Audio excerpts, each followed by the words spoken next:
सच्चा व्यापारी। एक दिन एक व्यापारी आगरा शहर अपना सामान बेचने के लिए जा रहा था। रास्ते में एक नदी पार करने के लिए उसने एक नाव किराए पर ले ली और अपना सामान लादकर वो निकल पड़ा। जब वो नाव नदी के दूसरे किनारे पहुंची और वो व्यापारी अपना सामान लेने लगा, तब क्या चाहिए तुम्हें? मैं अपना सामान ले रहा हूँ। कैसा सामान? यह सामान तो मेरा है। ये बात सुनकर व्यापारी को झटका लगा। तुरंत वो बिरबल के पास गया और उसने सारी कहानी सुनाई। महाराज, मैं एक दूर देश का व्यापारी हूँ और यहाँ अपना सामान बेचने आया हूँ। मैंने एक नाव किराए पर ले ली, लेकिन नदी के दूसरे किनारे पर पहुँचते ही उस नाविक ने मेरा सामान मुझे देने से इनकार कर दिया और सारा सामान उसने खुद ले लिया। सिर्फ आप ही मेरा सामान मुझे लौटा सकते हैं महाराज। बिरबल ने अपने सैनिकों से उस नाविक को बुलाने के लिए कहा। बिरबल ने उस नाविक से कई उल्टे सुल्टे सवाल पूछे, फिर भी वो नाविक अपनी बात पर कायम रहा कि वो सब सामान उसी का था। अगले दिन बिरबल एक दूसरे व्यापारी के साथ नदी किनारे वेश बदल कर पहुंचा।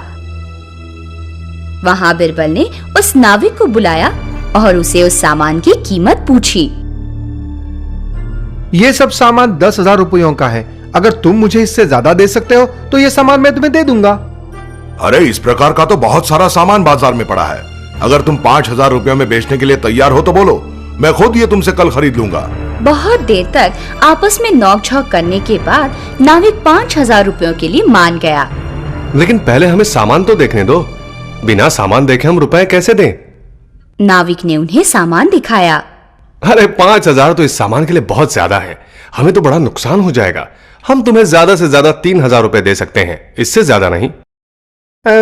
ठीक है, लेकिन जल्दी करो। मुझे रुपए दे दो और ये सामान ले जाओ। दूसरे दिन आने का वादा करके वो दोनों वहां से चले गए। बिरबल ने उस पहले व्यापारी को बुलाया। चलो, मुझे तुम्हारे सामान की कीमत बताओ। मैं खुद ही तुम्हारा सामान खरीदना चाहता हूं। आप मुझे 15,000 रुपए दे दीजिए। अगर आप उससे 1 रुपया भी कम देंगे तो वो मेरे लिए नुकसान होगा।